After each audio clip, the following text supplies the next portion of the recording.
தமிழ் மக்களுக்கு வணக்கம். நேற்றைக்கு வெள்ளிவாக்கத்தில் ஆதவர்ஜுனா தேர்தல் பிரச்சாரம் பண்ணிட்டு இருந்தாங்க. அப்படி பிரச்சாரம் பண்ணிட்டு இருக்கும்போது திமுகவுக்கு ஆதரவாக இருந்த ஒரு சில முகம் தெரியாத நபர்களால் கண்ணாடி பாட்டிலை உடச்சி அங்கே அமர்ந்திருந்த பெண்களுக்கு மேலே வீசியிருக்காங்க. இதில் ஒரு சிலர் காயப்பட்டாங்க.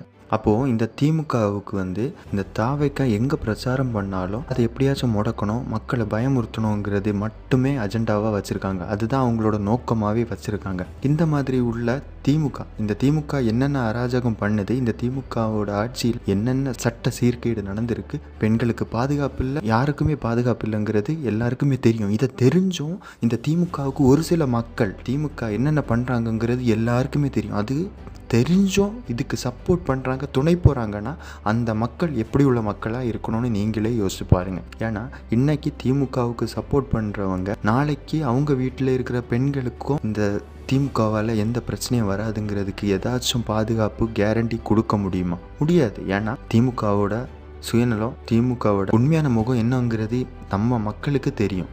ஸோ இந்த திமுகவுக்கு சால்ரா தட்டுறதை விட்டுட்டு திமுக பண்ணுற தப்பு உங்களுக்கும் தெரியும். அந்த தப்புக்கு துணையே போகாதுங்க. இந்த தேர்தலில் இந்த திமுகவை இந்த சீட்டில் இருந்து இறக்கி விட்டால் மட்டும்தான் தமிழ்நாட்டுக்கும் தமிழ்நாட்டு மக்களுக்கும் ஒரு விடிவு காலம் வரும். இதை எல்லோரும் ஞாபகம் வச்சுக்கோங்க. சும்மா ஒருத்தவங்களுக்கு முட்டு கொடுக்கணுங்கிறதுக்காகவே முட்டு கொடுக்காதுங்க. ஓட்டு நான் சின்ன வயசுலேருந்தே இவங்களுக்கு தான் போட்டேன், எங்கள் பரம்பரையே போட்டாங்க, அதுக்காக எல்லாம் ஓட்டு போட வேண்டிய அவசியம் இல்லை.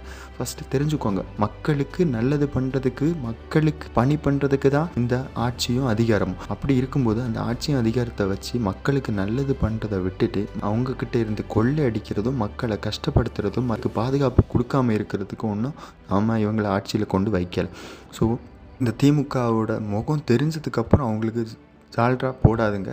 தயவு செஞ்சு இந்த திமுகவை இந்த ஆட்சியிலேருந்து துரத்தியே ஆகணும். அப்போ தான் இந்த தமிழ்நாடு சிறப்பான பாதையை நோக்கி போகும். இதுக்கு முன்னாடி இருந்த 2 திராவிட கட்சிகளும் இதே விஷயந்தான் பண்ணாங்க. கூட நாத்தாக்காவை கைக்கூலியாக வச்சு விஜய்க்கு எதிராக திரும்ப விட்டுட்டு தான் இருந்தாங்க. இது விஜய்க்கு எதிராக மட்டும் கிடையாது. இவங்க இதுக்கு முன்னாடி விஜயகாந்துக்கு என்ன பண்ணியிருக்காங்க, ரஜினி அரசியலுக்கு வரும்போது என்ன பண்ணியிருக்காங்க, கமல்ஹாசன் அரசியலுக்கு வரும்போது என்ன பண்ணியிருக்காங்க, எல்லாமே நம்ம பார்த்துருக்கோம். இதுலேயே தெரியுது இந்த திமுக இல்லைன்னா அதிமுக கிட்ட காசு வாங்கி அதுக்கு ஒரு உழைக்கிற ஒரு கும்பலாக தான் இந்த நாத்தாக்கா இருக்குது. ஸோ இந்த நாத்தாக்காவும் ஒரே மாதிரி உள்ள கட்சி தான். ஸோ இவங்க 2 பேரையும் துரத்தணும். ஏன்னா அதிமுக வந்துருச்சுன்னா பாஜக தமிழ்நாட்டுக்குள்ளே வந்துடும், தமிழ்நாட்டில் வந்துருச்சுன்னா தமிழ்நாட்டோட நிலைமை என்ன ஆகுங்கிறது உங்களுக்கு தெரியும். மதத்தை வச்சு மக்களை பிரிக்கிற ஒரு கட்சி தான், மதவாத கட்சி தான் அந்த பாஜக. அப்படி இருக்கிற கட்சிக்கு கூட துணையாக இருக்கிற அதிமுகவுக்கும் ஓட்டு போடக்கூடாது, இந்த தீய சக்தி திமுகவையும் துரத்தி விடணும். ஸோ இதுக்கு இந்த தேர்தலில் ஏப்ரல் 23 அவைக்காவுக்கு வாக்களித்து தாவைக்காவை ஜெயிக்க வைக்கணும். மாற்றம் ஒன்றே மாறாதது.